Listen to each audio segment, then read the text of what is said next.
Welcome to the second day of Danube Water Program. My name is Stjepan Gavrić, and I'm Senior Water Supply and Sanitation Specialist in the World Bank, core member of the Danube Water Program team from the beginning. So our first session for today is sound data for smart policies. Together with Emilia Milunovic from IABD, I will be moderating this session.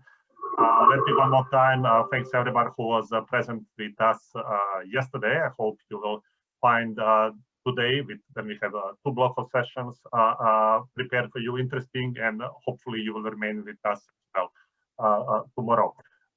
As you probably know by now, this year we had to basically move our event online. Original idea was to have a in-face real event in Banja Luka first early in spring, then we push it for fall. Now actually the situation is such that essentially we organize it in online format. Now this is disadvantage because certainly we are missing opportunity to meet in person a lot of colleagues from the region and beyond. But it's also advantage because it gives us opportunity to present our experience, our opinion, to the much wider circle beyond just the region itself and beyond just the relatively narrow circle of people from the region that would be otherwise physically able to join us. So the purpose of this session today, as I said, the sound data for smart policy, is to explore how can we use data in governing, in modifying the sectoral policy and sectoral regulation. So our objective for today and for this particular session is basically to see what is the experience with interaction between the sectoral water sector policy and water sector regulations on one side, who are usually governed by some international experience and policy trends, for example, service regulation. And on the other side, data from the sector that are usually, again, collected, analyzed, but this interaction between the collected data and policy and regulation on the side usually missing. In ideal world, this should be two-way street in which this data could be utilized or should be utilized also to define, modify, or essentially lead water sector policies as water sector regulation. And this is the objective of our session today. Before I go to the details of the session, Emilia will briefly present session logistics and the features that you will be able to use during the session. Thanks, Stipe. Before Stipe starts introducing our panelists today, I would like you to inform you of some of our technical details. So please, for those of you who are joining today, I would like to give you some technical support on how to use the Zoom tools. So as you can see at the bottom of your screen, there is a chat function and there is Q&A function. So please use the chat function for posting greetings and technical questions. And so for communication among participants. And please use the Q&A function for posting questions after the presentations. We would like to see very much you posting questions, so we encourage you to do that. If you have special questions, questions for specific panelists, then please write down their names and we will address the questions to them. So this is the first technical part, and the second is, as you can see, we are organizing a lounge today. It's a virtual lounge, and it will be it's organized after the second session in the afternoon.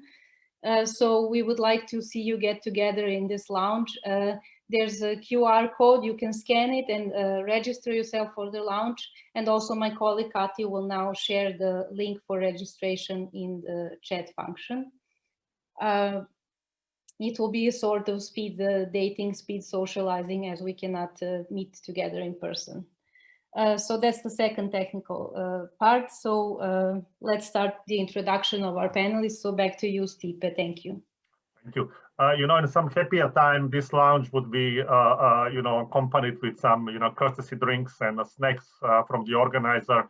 However, in this, COVID times, we have to, limit ourselves to the talking over the screen. But okay, let's try to make best out of it. As you can see from the screen, we basically have 4 presentations prepared for you today, and then we'll go to the Q&A session. We essentially try to bring you experience from different countries with different background and different, I wouldn't say level of development, but certainly different level of progress in reforming its water sector, and to hear what exactly are the experience in this mutual interaction and how the data could be used from the experience of individual countries for shaping national policy and service regulation. We'll start with Gabor Kisvardai. Gabor, I hope I pronounced this family name properly. Perfect, thank you. Yes.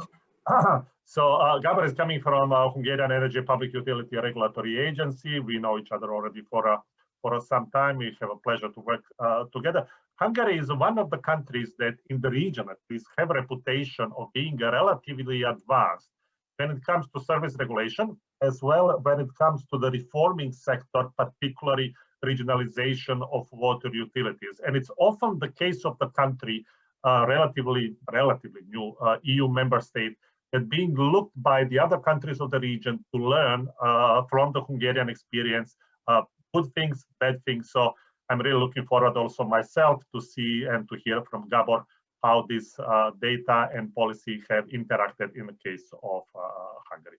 Gabor, over to you.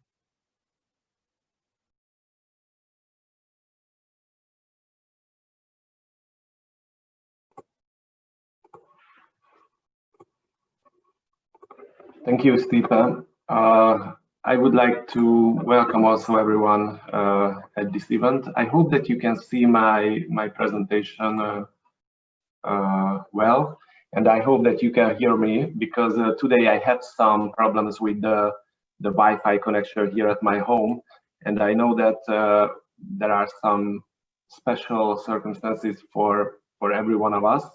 Yeah. Unfortunately, works perfectly, Gabor. Yeah. Great, thank you. Unfortunately, we have some problems in the office, so we have to work from home. At least the rest of the team have to work from home.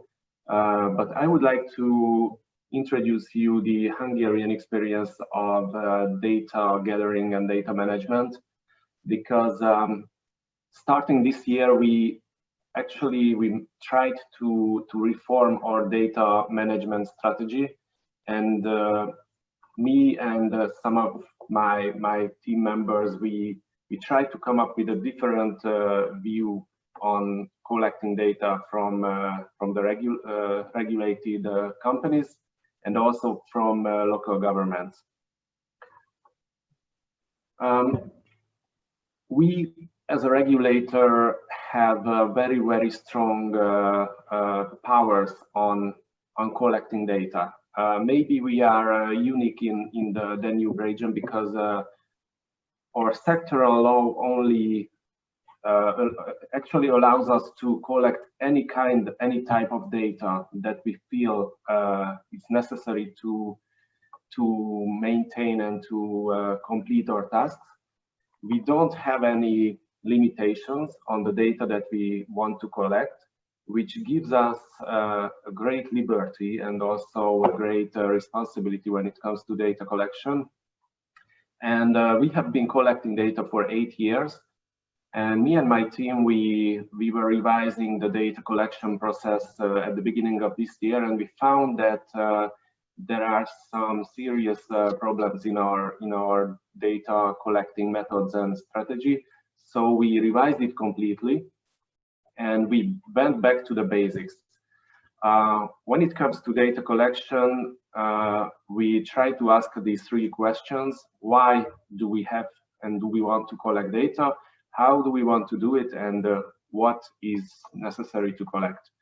And the why, maybe it's sometimes it's the simplest, but people used to or tend to forget the basics, why we collect data. Of course, it's a regulatory obligation in the law, in the sectoral law.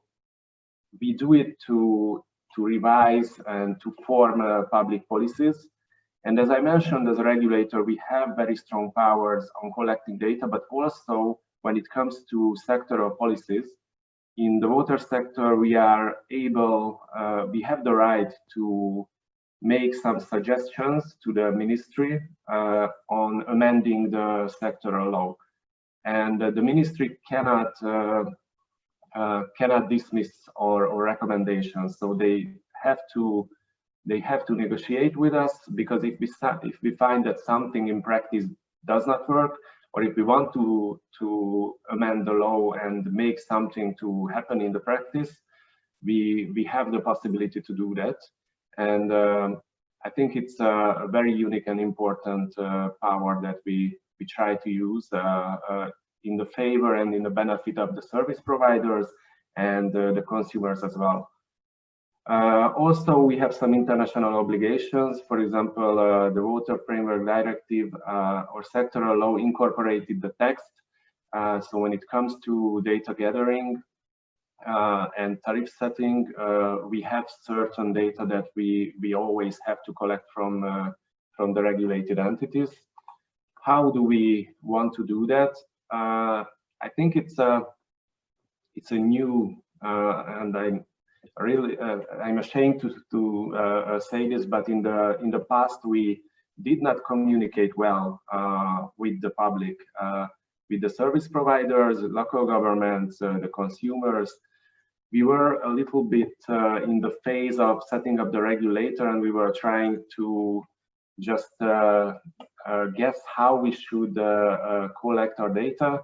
And sometimes we forget that everything we collect needs to be communicated to the public. We have to show that the data that we collect is well used, and we have to show how we want to use that data. So that's why on the website we try to provide guidelines for the service providers and the consumers. We try to publish as many reports, analyses that we conducted from the data as we can. And I feel like in the past we neglected this role, but now we try to accomplish it better. And of course, the weakest point, I think, in our data gathering experience is that we still don't have a good data management platform. And I was connected yesterday to the discussion here, and I remember when it was there was a poll on the biggest challenges on data management, and I remember one of the two most important issue was the lack of a good data management platform, and I remember the other one was maybe data sharing. So it's also an issue in Hungary. Fortunately, we have now a platform that I'm going to talk about later, a very good platform, but there are some problems with it, mainly political problems, and we still cannot use it. What we are trying to collect, we would like to gather all the data that is necessary for our responsibilities, mainly the tariff setting responsibility. We, as a team, try to reduce the regulatory burden that we imposed on the service providers, because we've been collecting data for 8 years now, and we found that we were one of the sources of the regulatory burden on the side of service providers. So we tried to reduce the amount of data and tried to eliminate parallel data gathering with other responsible authorities. We are trying to provide clear and simple data sheets, and I think that we have a success in achieving that. and the structure and rationality of these data sheets are welcomed by the service providers. So when we started to reform the data provision process, we just drew up a map, or as I call it, a maze of data provision in the water sector. And I'm sure that it's very similar in many of the countries, that we could find that actually there are annual, quarterly, monthly, and ad hoc data that we try to get from the service providers, local governments, or the consumers. There are many data collectors in our country. As the water regulator, we are only one, but the water associations, the public health authority, disaster management authority, water management authority, the ministries, National Statistical Office, tax agency is just a few of them. And I didn't count the international organizations that also can gather data directly from local governments or the service providers associations. And nonetheless, there are too many and too wide data. So the data range is very wide. We can find many parallelities between these agencies. So we tried to eliminate them, and we came up with a plan, and we started to reform the process of the data collection of the regulator. We tried to coordinate with these organizations, and we tried to eliminate gathering the same data twice or three times from the regulators, from the regulated bodies. And we tried to reduce the regulatory burden, as I mentioned. So first of all, we were taking revisions on the legal regulations and tried to simplify the legal regulation themselves. Then we simplified the data collection process of the regulator. We tried to use basic data and non-variable data mainly. When it came to volumetric data, we tried to help the regulated bodies by providing them guidelines on how and what we want to get from them. As I mentioned, we eliminated many, I can say a lot of parallel data collection. It was surprisingly much, but it took us a great time to try to eliminate it. We tried to build in self-monitoring for the local governments and service providers, so the data sheets themselves check the validity of the data that they are putting in. And maybe it's the last on my slide, but maybe one of the most important was that we tried to be more direct with the service providers. In Hungary, we have 40 regulated utilities today. And at the beginning of this year, we organized a big workshop inviting them all when it was still possible. And when I say direct communication, I mean that we basically shared our phone numbers, email addresses with all of them, and we try to encourage them to ask any questions that they feel like from us. It was a surprise for them because before this conference, there was no direct communication between the regulator, between the officers of the regulator and the employees of the service providers. But I think it helped a lot for us, and we tried to encourage them to give us suggestions on the data structure, on the provided data, and it was a big success for us. That's why we try to come up with a transparent and more direct way to communicate with them. When we were first revising the data sheets and the data sets, we actually just published it on the website and provided them 30 days to comment on the structure and try to reason with us if they feel that something is not necessary for our task. But we also, as a regulator, we were the final deciding factors on the structure. But it was very interesting to listen to them and to communicate and talk with them. And as the result of this process that we conducted at the beginning of this year, we managed to reduce the data burden by 40%, which is I think a huge thing. And we found that those 40% were actually data that we gathered and did not use. So it wasn't necessary for regulatory obligations. It wasn't necessary for international obligations. And it wasn't necessary for forming public policies. Gabor, sorry, I have to remind you of the time. You still have a few interesting slides, so if you can just please quickly take us to those. Yes, and the top of the pyramid would be the data management platform, which I'm going to talk about in the last slide. This is the result of the reform. First, we get the technical data in the beginning of the year. We try to organize a workshop. We publish guidelines. We conduct the data collection, then verify the data.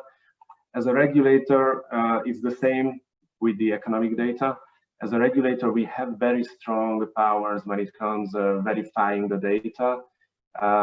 We can impose quite high fines, which we try to try not to do. But in the end, if one of the service providers won't comply with us, then it's the final thing that we have to do. Then we publish several sector analyses and make a tariff recommendation each year to the ministries. After this, usually in the autumn, we publish statistical publications. We would like to organize a conference. Then in the end of the year, we have to make a national report for the National Assembly, which we are trying to draw up now. And the fifth element is the integrated water utility database, which incorporates all the data that we gather and also the data that other organizations in the water sector gather in Hungary. This database is ready. It's a SAP software. We should use it, but due to political issues, we are not able. We have tested it. It's perfect. It can make reports. It gathers all the data. There are local governments. Every authority that I showed you on the third slide have access to it. As the water regulator, we have the biggest access, basically to every data. But there are several levels of authentication for each organization. And regarding these data and on the basis of this database, we are in a position that we can modify the regulations as we see best set in the practice. I mentioned in the beginning that we have very strong power on recommending amendments of the law. We are trying to do this as much as we can. And also another very important issue is that currently one of the line ministries is setting up the national strategy for water services starting from next year. It's a long-term strategy.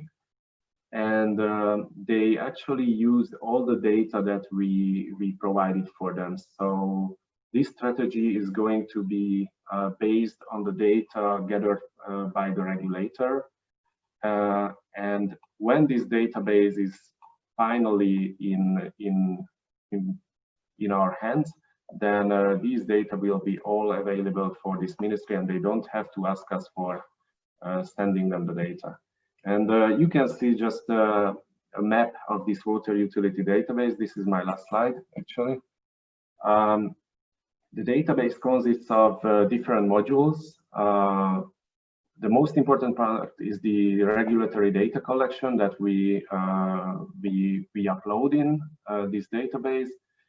There is the data of the operational licenses, the infrastructure valuation data, the data of investment planning, and the water utility maps.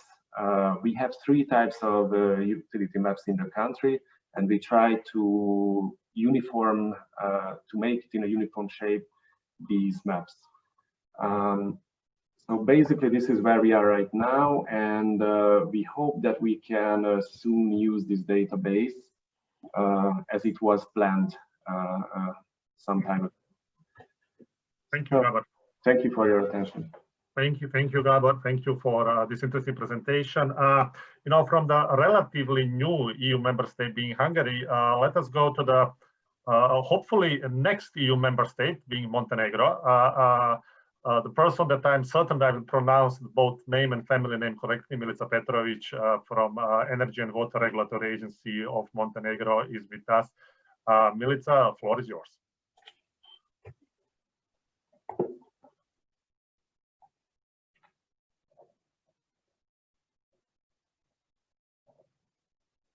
You're muted, Milica.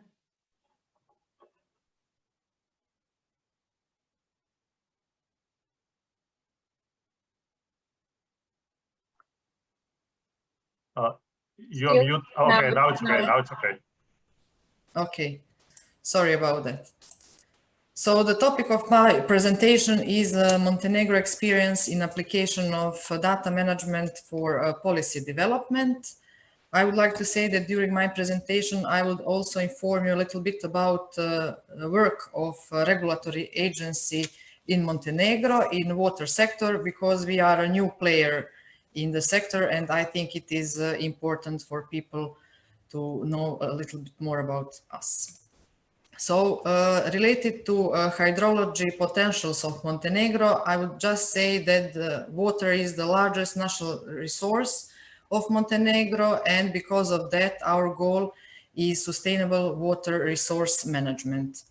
In the sector, we have different participants. On a national level, we have a Ministry of Agriculture and Rural Development, Ministry of Sustainable Development and Tourism, and the Ministry of Health. On a local level, we have local governments and local operators. And as I said before, the new player in the sector is actually Regulatory Agency for Electricity and regulated communal activities.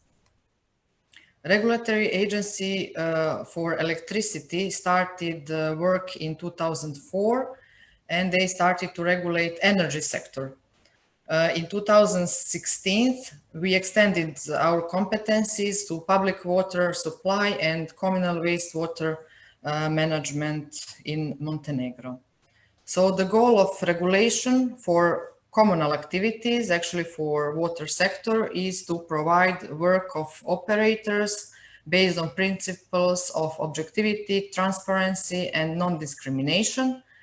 Then the second one is fair prices of service, operator sustainability, and balance of interest between customers and operators. According to the law, our agency can issue change and rework licenses for performing communal activities, supervise the work of operators, implement benchmarking, issues bylaws, gives approval on tariff proposal by operators, and also we are preparing and submitting our annual report to the Parliament of Montenegro. In Montenegro, water supply and wastewater management are operated by local operators, which are founded by municipalities. In the moment, we have 25 operators. 3 operators perform just regulated activities, water and wastewater. 13 perform regulated activities and atmospheric water management. 2 perform just wastewater treatment activities, and 7 perform regulated activities plus other communal activities. Up to now, we issued and started to implement 4 bylaws. That's rules of licensing, minimum of quality and scope of work of operators, rules of benchmarking, and methodology for determining the tariffs. I would like to say that related data collection and data verification, we actually use our rules on benchmarking, which we published 2018. And that was actually a first step in our regulated activities. We know that if we didn't have that rules on benchmarking, that if we didn't have actually legal base for collecting data for from our operators, we couldn't issue any bylaw up to now. Especially, I would like to say that that rules of benchmarking and the knowledge we actually gather from our benchmarking data determined our methodology for tariffs, which we published in 2020, and we are now in the process of tariffs approvals. So our water utilities will have regulated tariff from first regulated tariff for 2021. So up to now, we issued 11 licenses for water and 14 for wastewater management.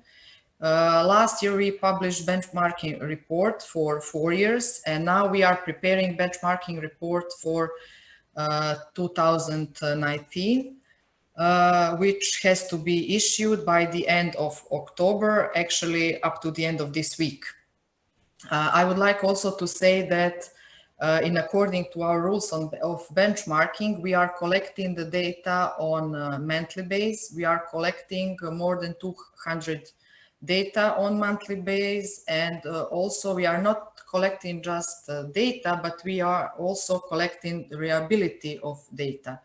So if if data is reliable, then we put 1, and if data is not reliable, we put 2 on that data. And in our calculation of indicators and indexes, we are using reliability in order to calculate that kind of indicators, and not indicators, but indexes.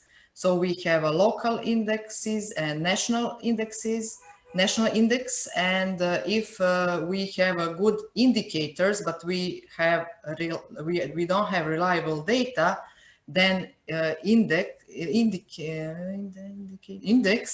will be half of the indicator. So we want to put the pressure on the data quality. So, importance of quality data. I would like to put the pressure on that, because at the beginning of data collection, we didn't have reliable data. So it was very difficult for us that in the first year or second year we issue methodology, because we didn't know actually the situation in the sector. So, because of that reason, we were focused 3 years on data collection, and then after that we issued methodology, and of course we started to receive tariff requests for 2021. So during our analysis, we realized that we have very low prices of utilities for a long period of time, and that their prices are actually below the actual costs. Then that we have a significant difference between the prices for service for households and legal entities, and so on. I don't want to go into details. Then that we have a high commercial and technical losses in the sector, more than 65% in 2018, lack of investments. Also, we have one challenge because we have very small operators. A few of them, actually 7 of them, have less than 3,000 users, customers. So the cost per unit is very high. We have also high labor costs.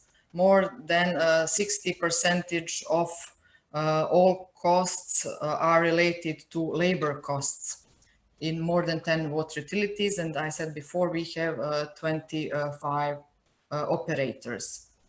In the conclusion, I would like to say that the good regulation depends on quality data. Because of that, we put a lot of efforts in data collection and analysis in order to define actually the situation in the sector, to identify weaknesses and point out issues that need to be improved. Therefore, we were focused on analyzing water utility data for 3 years before we issued methodology for determining the tariff and started its implementation. Excellent. Thank you. Thank you very much, Milica. Let me just add to this short presentation that basically Danube Water Program and the World Bank has the pleasure to work with Montenegro Regulatory Agency to assist and provide support in establishing regulatory functions for water sector as well as the benchmarking system. And we are really pleased that we are able to successfully work together. In the interest of time, I'm trying to rush as much as possible. Let me move to the next presentation. Maybe because of my partially Dutch schooling, I have very high opinion of the Dutch water sector as well as the knowledge concentrated in Holland. Frankly, I do believe that Holland, if you look comparatively to the size, it's probably the country number one in the Europe. Let's not mention the word. So I'm introducing Peter Wortinen from KWA Water Institute in Netherlands. Peter, the floor is yours.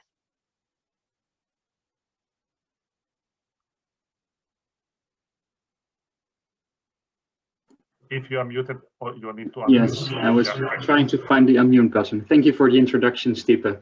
And thank you for inviting me to participate in this event. I'm clearly the odd duck out. I'm not working for a regulatory agency, but I'm working for a research institute.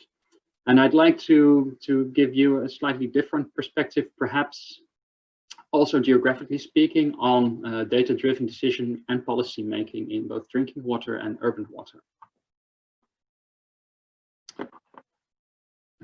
So I'm with KWR Water Research Institute, and we are a research institute owned by 10 Dutch and 1 Flemish water utilities situated in Nieuwegein in the Netherlands.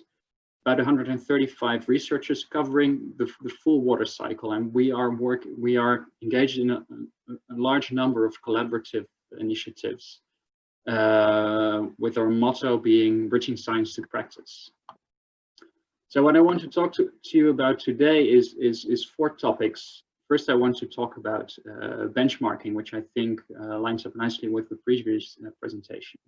I want to talk a little bit about non-revenue water, which is more about decision-making than policy-making. I want to talk a little bit about policy creation for urban water issues.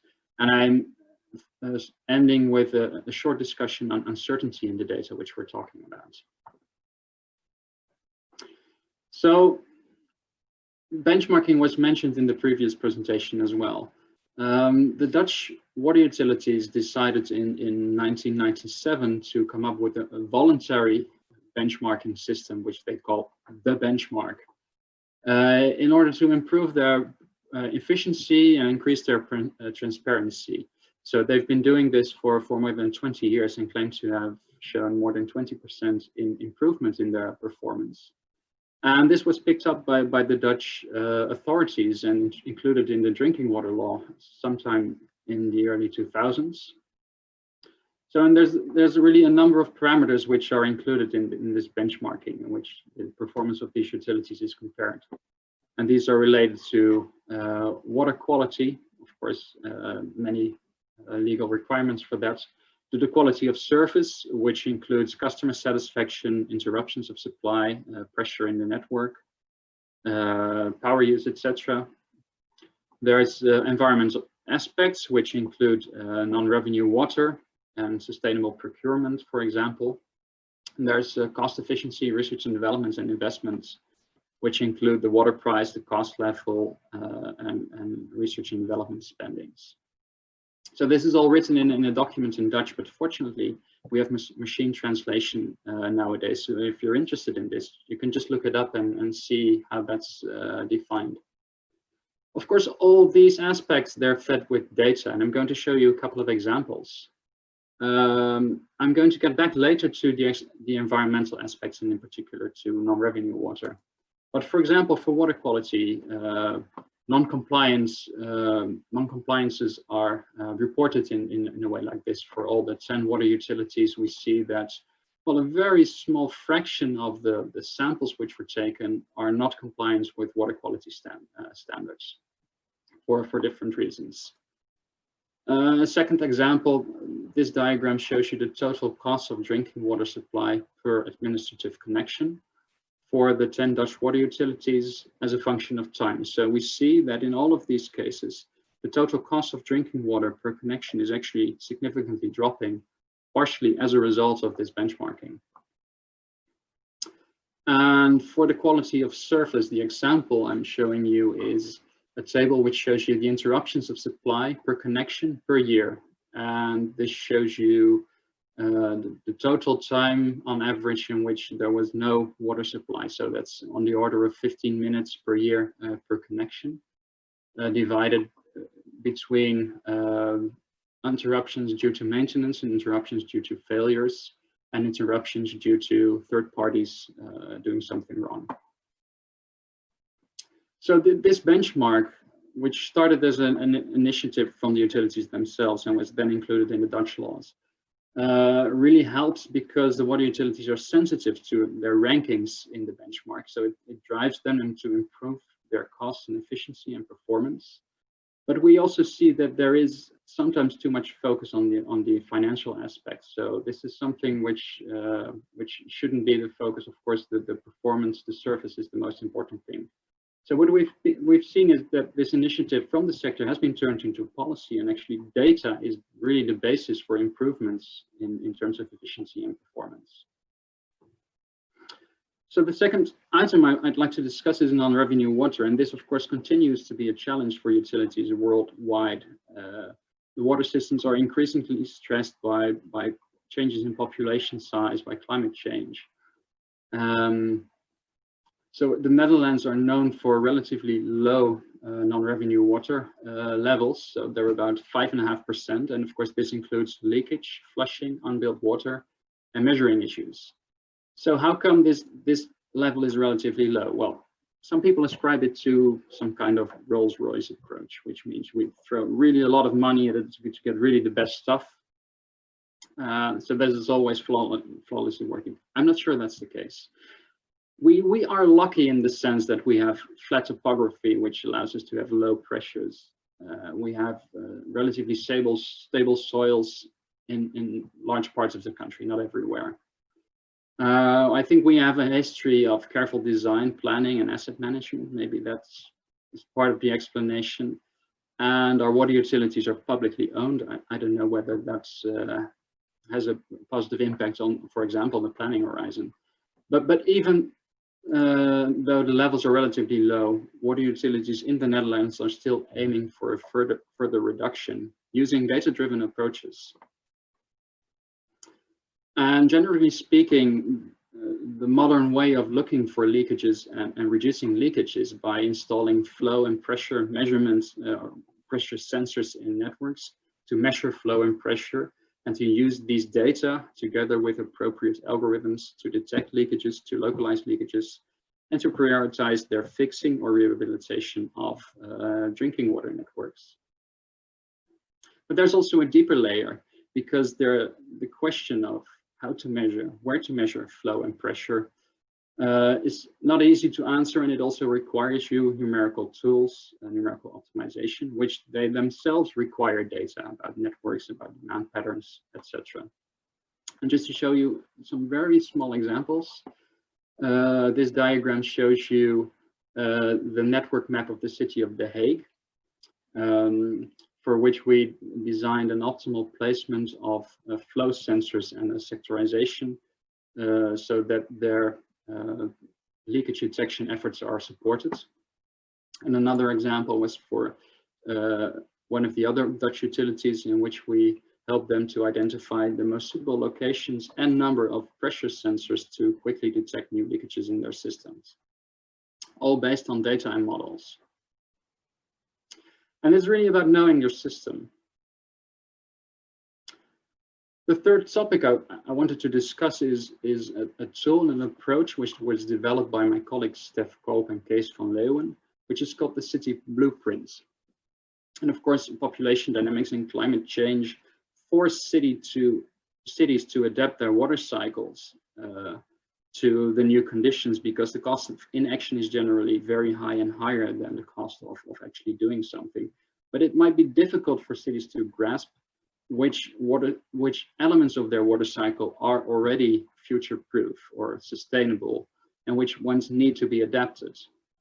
So this approach starts with a baseline assessment, which I will talk a little bit more about, which allows cities to define objectives, targets, and indicators, to build scenarios and strategies, and then go towards an action plan and implementation, which of course needs to be monitored.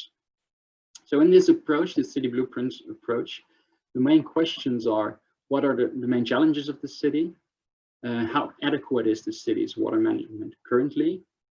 And where can the city's water governance be improved?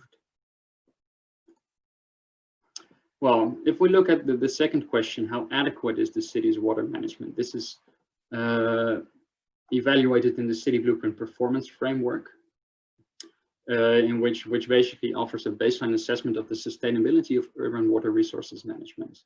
And this includes 24 indicators, including those on basic water services, water quality, wastewater treatment, water infrastructure, solid waste, climate adaptation, and plans and actions. And all these are fed by public data or data provided by water utilities, by wastewater utilities, and by cities. And they all put together, they result in a nice diagram, which I'm going to show you, and a score which gives you an indication on how far the city is in terms of sustainability, and which are the areas which need more action from the city. So this is an example for the city of Amsterdam. Good performance is on the outside of the diagram, a poor performance is towards the inside of the diagram. So you see here that access to sanitation is excellent, but the collection of solid waste leaves something to be desired. So this is a tool which allows cities with relatively little effort to recognize how their water cycle services could be improved. So it is a quick scan. It quickly shows the weak points and the strong points, and can in that sense be a crucial first step towards taking action towards becoming a water-wise, a sustainable city. So this is something which has been done for a number of cities already, and currently there's over 125 cities which are included in this network which has applied this methodology. And because they're in a network, they can also learn from each other. They can exchange experiences. The first 45 cities and the first 45 blueprints which were made were included in the Urban Water Atlas for Europe, which was published in 2017, I think, and then presented to EU Commissioner Vella, which you can see in this picture here. The atlas is available for download, the link which I include in the presentation. So we've been talking about data and models a lot, and of course, there's always some uncertainty in data and models, and I'm not going to discuss this big table here on the left. It's just an illustration to show you that there's many sources of uncertainty. One of them I just want to illustrate with the right-hand diagram, which is of course about climate change. We know what is happening now, but it is very difficult to predict what our climate will be like in 20 or 50 years, because it largely depends on how we will behave in the coming decades. So we might end up at 1.5 degree temperature increase, or it may be closer to 5 degrees temperature increase, which of course has huge consequences for the water cycle. So it's an interesting topic. I can't spend too much time on it, but it involves all data and models, and it's really important to understand the role of uncertainty in these data and models.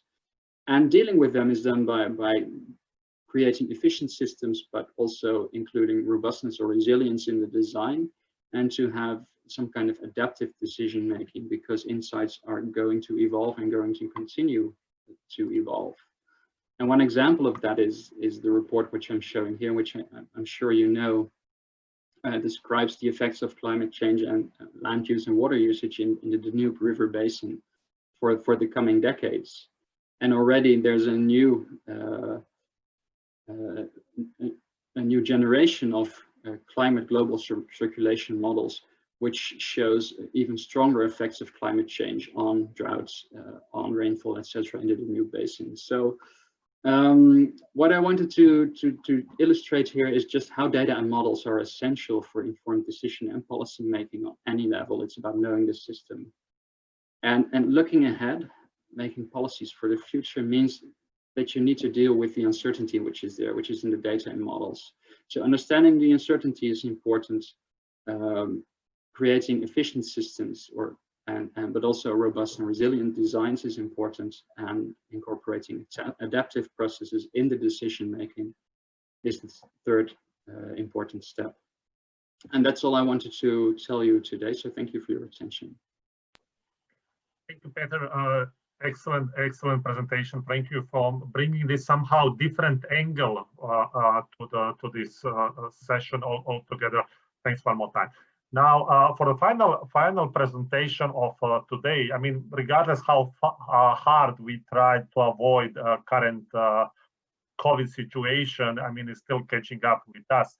So we are bringing Professor Inzam from University of Innsbruck, microbiology department, who will basically present to us how the concept that we already presented on some of our previous webinar, but it's first time being presented in the water program, how basically we can use COVID traces monitoring in wastewater in order to make informed decision for public health. So, Professor, the stage is yours.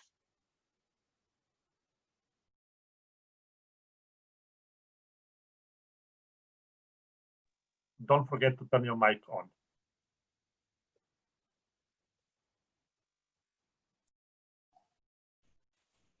Sorry, good afternoon again, and just wanted to mention that I'm still surprised to have ended up in a session concerned with data, but I think my presentation will fit quite well into that. And actually, the difficulty that we are experiencing in many cases that governments don't like to tell us, don't like to leave it open to us researchers to be quite open-minded with our data, making our data public. Our project about COVID measurement in wastewater is actually based on a couple of methodologies that have also been developed by KWR. So KWR, where Peter comes from, is amongst the leading organizations in COVID wastewater analytics. And our project first aimed to look into the question if we should measure the wastewater with or without particulate matter. We looked at precipitation versus ultrafiltration, and we made a study concerning stability and of the virus particles and how to store actually the wastewater samples. And in a very first phase, we started with a monitoring of 15 plants in Austria. And very soon in April, we realized that the signals are decreasing, and it was no longer possible to work with these wastewater plants. And we had to wait for the second wave, or at least for some special places where the signals were increasing during the summer. At present, we are monitoring. Actually, we are not monitoring, but we are studying 30 different plants. And since I already mentioned KWR, I would like to mention how in the Netherlands the government is dealing with samples on wastewater analytics. In the Netherlands, it's 300 wastewater plants that are currently under study. And this data here, the average number of virus particles in 1 milliliter of sewage water. This was on the 13th of September, and this was 276. And this is from the dashboard of the Netherlands government. And they also showed how this progressed over time. And just before this session, I looked at the most current data, and we are now in the Netherlands. They are now at 1,800 virus particles in 1 milliliter of sewage water, and you can see over time how quickly that is increasing now, and it's it's in a logarithmic stage. It's the average of 300 wastewater treatment plants in the Netherlands. So back to that, what we are doing in our project. First of all, we looked at the availability of consumables. Should we adapt our methods in a way that we don't compete with consumables that are used in the medical sector? We looked at the comparability of long-term data. We looked at inter-laboratory comparability. We looked at the bottlenecks of concentration steps in the process and extraction protocols. And we looked at sampling and logistics. And on the other end, we looked also at modeling. How would data be made available? Do we know anything about prevalences? Do we know anything about the current number of illnesses in the area of these wastewater treatment plants? Do we know anything about excretion properties? Who and when are sick people excreting the virus, and also if people without symptoms are possibly excreting viruses. And looking at the prevalence data, how real is the reality? Are many people hidden behind the few data we have on the testing and the tested process? And also how dynamic is a system? How do weekends influence our results? How will commuters influence our results? And also how will precipitation, temperature, and other external factors determine or change our results? Right now, you see a map of Austria, and this is the current plants we are analyzing. There is some big ones like Vienna, and also with some smaller ones, some of tourist regions and some of non-tourist regions. And here, as an example, you get a few data on the city of Vienna. And you can see here the cases, the reported cases per 100,000 inhabitants, which is the black line. The red line is the new cases, and the red dots is the PCR signal, which is in the number of virus copies per milliliter wastewater, which is not corrected yet for any environmental parameters that may influence the results. And you see here there is some data that are 0, while others are rather high. And at the same time, the cases stay high, of course. And we looked more into the detail of how we got the data. And you can see here in the beginning, our colleagues in Vienna, they were using a different method of sample preparation. Here, this is the time of the shutdown, of the first shutdown. And here you see the time of when they used a certain sample preparation, which was in the end exchanged by another one, and immediately the data that we got changed a lot. And these data that are reported on the right side here have been acquired with the method we are using right now, and they are now corrected by normalization. And this shows you that in this time during the summer, the real data actually were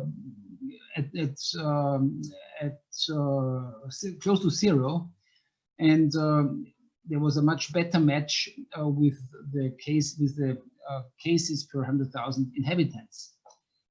And as a third step, we tried to optimize also the graphical display, and we started to change to a logarithmic presentation the cases of the PCR signal, and we were able to get quite a good match with these data. This blue line, by the way, this is the detection limit, which is actually 18 cases, approximately 18 cases per 100,000 inhabitants. And with these data and using statistics, we tried to estimate or we tried to predict the number of infested persons. And if you look at the gray line, this is statistically the number of infested persons we would estimate from our wastewater data. And you can see here the black line the number of infested people. So you get a rough estimate of of that what you find below the iceberg, below the waterline. So we can obtain quite a good estimate of actually infested people, of the prevalence of the disease. Now from these rather early data, I go to a few more actual data from the wastewater plants that my group is analyzing. Here with the blue lines, you get the virus titer again, and the red line is the number of reported cases per 100,000, which you see on the right side. So in this case, there would be 100 reported cases per 100,000 inhabitants. And as you can see quite well for this treatment plant, that the number of reported cases and so the number of infested and the virus titer is quite well corresponding. We do have a sincere problem though. At some points we are getting rather high copy numbers for one sample, and not anymore for the next sample. For two cases, I have omitted these data, and we attribute that to some problem with the extraction. It may be that some virus particles adhere to some solid matter, and thus are more concentrated in our sample. So these two data points here have been omitted, but still there is considerable fluctuations. And I have to say that we are in that case having 3 samples per week, which could be improved by having 1 sample per day. But logistically, this is not possible right now. This is one example of a place where we had high incidences in September, and this is another example now for the city of Salzburg. Again, a very good match between virus titer and number of gene copies and the cases per 100,000. There seems to be an increase now, so we are expecting, well, in Austria we are actually expecting a lockdown anyways in a few days. but this is another indication that this may have good reasons.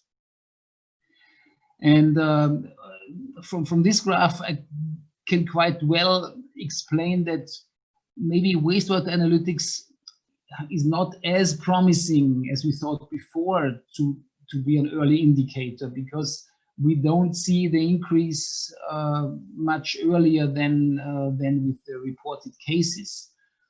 Although it has been said that the number of tests are increasing every week, so these increases of cases, maybe they are coming earlier than they would if the number of tests would stay stable. So this is a thing that still has to be analyzed. And I have to say that the wastewater data are pure raw data. They are not corrected yet for precipitation events or for population indicators, etc. Professor, just allow me to mention the time, and so you still have a few interesting points to make. So yes, I'm close to finish. This is another example from the city of Hohenems, same pattern, and what we in the end want to come up with is a threshold value which we with which we could say, with which we could tell to the authorities, so now it is time to change your measures against the COVID, and possibilities to include that in a traffic light system. And at that time, I would like to look in the future. Improvement of standardization will be very important. More frequent sampling will be important. Improvement of models will be important. I find the publicity of data should be more open than it is. I'm pledging for open science and open society, and we hope that in the future we can use wastewater epidemiology in post-corona times. And at that point, I wish to thank you for your attention. Thank you. Thank you, Herbert. Thank you, everyone, for these really interesting sessions. We have so many different perspectives, so many different countries. I think we would have so many questions on this, and we would need a couple of hours to discuss all of this. So we already had some fans in the audience of Gabor saying that we should let him speak, and this presentation was really interesting. So I believe that we can come to some questions from Q&A, but I will give the floor now to Stipe, because Stipe, you already had some questions in your mind. Sure, you know, as I was listening this full presentation, there was one overarching question that came almost in all presentations. And this is, okay, I mean, as professionals, as regulatory agency, we can certainly collect, analyze data, and even make certain conclusions based on this data. However, we are usually not decision makers. That's still somewhere at the policy level. So I do see that there is an issue with connection between this data collection analysis and then the political decision making based on this data. Now, this might be also closely linked with the public access to data, data transparency, because if data are publicly available, then the population/voter will be able to, you know, impose certain pressure, or at least politicians will feel the pressure from that side. So maybe Gabor, you mentioned that in the case of Hungary, for example, okay, I mean, you have done this, you have presented this, but if I understood you well, still this final stage in interface between the data and decision making is still missing. What do you see as the main issue, and how the data public availability might impact it? Yes, actually, I think that I agree that there's a valid expectation on the side of service providers and the public, the consumers, to see that a regulator collects a lot of data. What will you do with that data? And I don't know whether it's a trend in Europe or in WAREC countries, because we have some experience with WAREC countries. But I think in our case, in the Hungarian case, we had a change of perspective recently, as you could hear, and you know, we don't have many regulations on publishing data or making our data or analysis public. We only have one line in the law, and it says that the annual report for the National Assembly must be published on the website, and that's all.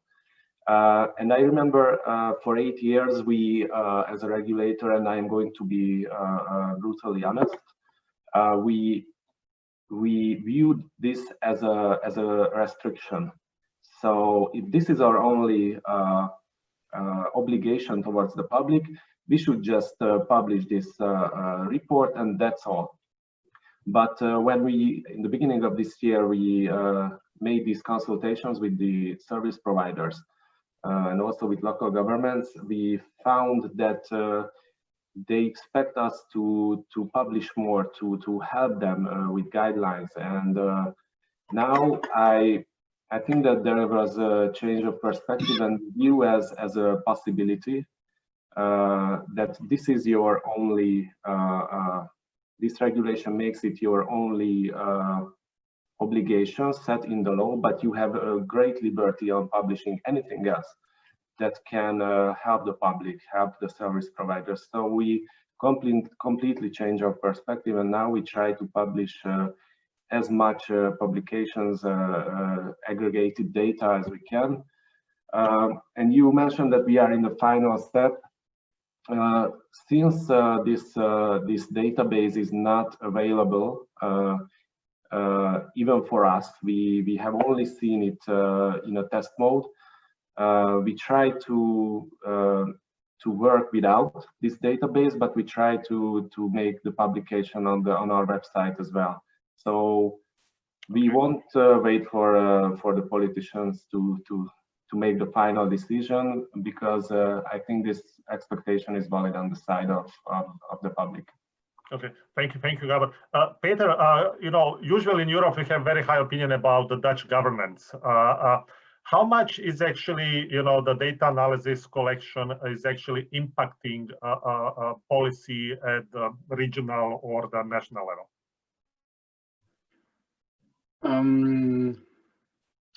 Well, that's for me as a researcher not an easy question to answer, but I think that the example which I showed you is telling us that it's not just the government which is guiding this, is actually from the initiative of the utilities themselves. And we see the mechanism which you were alluding to at work here. The water utilities decided to do this benchmark, to do this comparison. The results were made public, and because the results are public, they feel the pressure to improve their performance and to improve their cost effectiveness.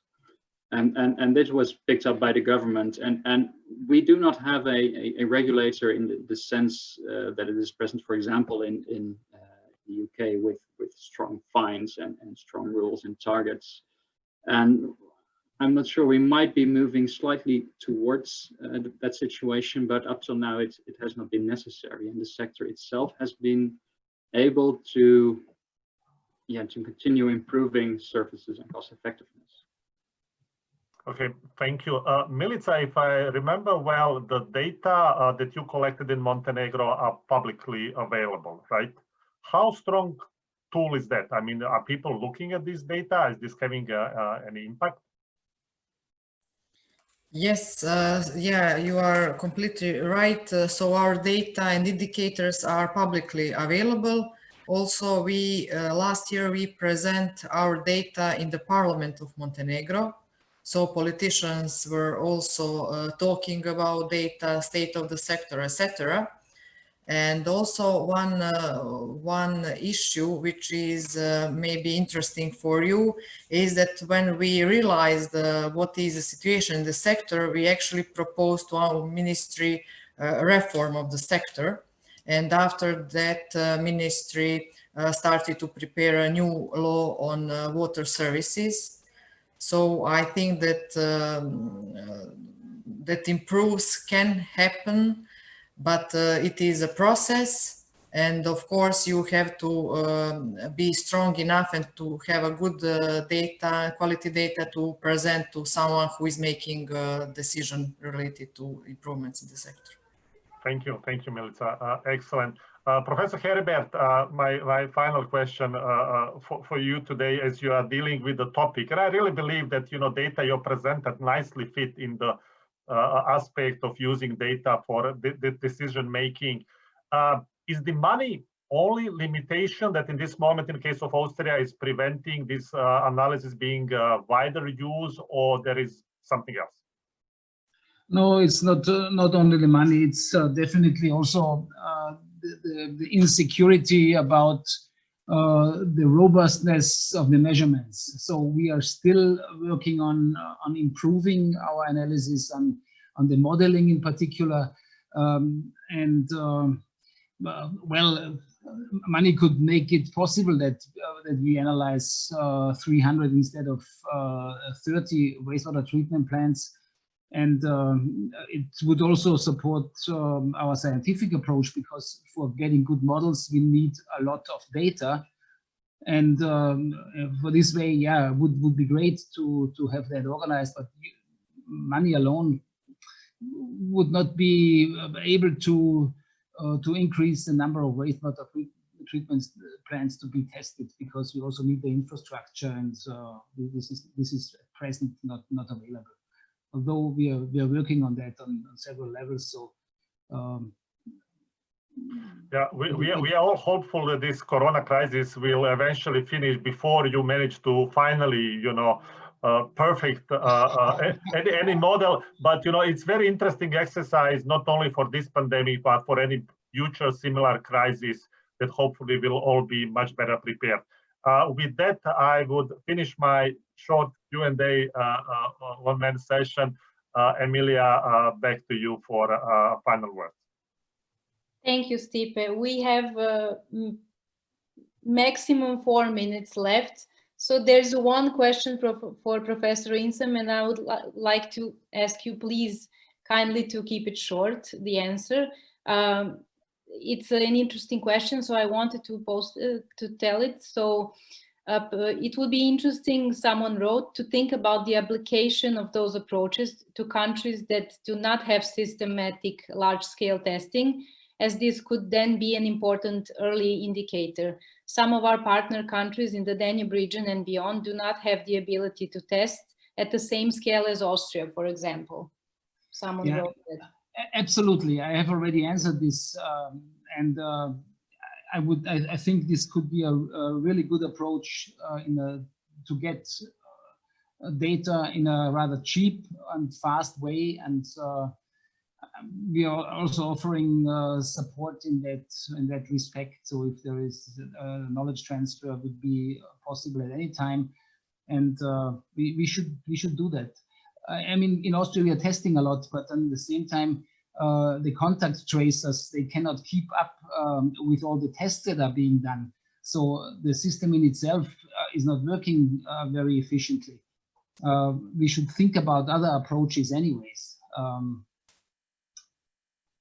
Thank you. Thank you. Thank you, everyone, for these very interesting sessions.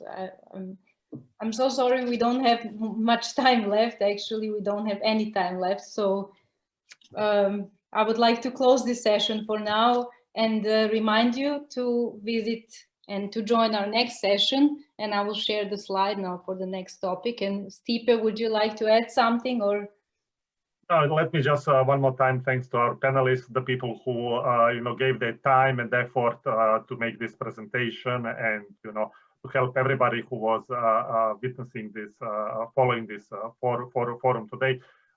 Please stay tuned, as they say on TV. We are continuing in a little bit more than 10 minutes with the next session on data transparency. So this session was kind of partially introduction and preparation for the next session. With that, one more time, thanks everybody. Thanks our panelists, participants, everybody who was working and making this happen. It was my pleasure being with you for this session. Thank you. Thank you very much.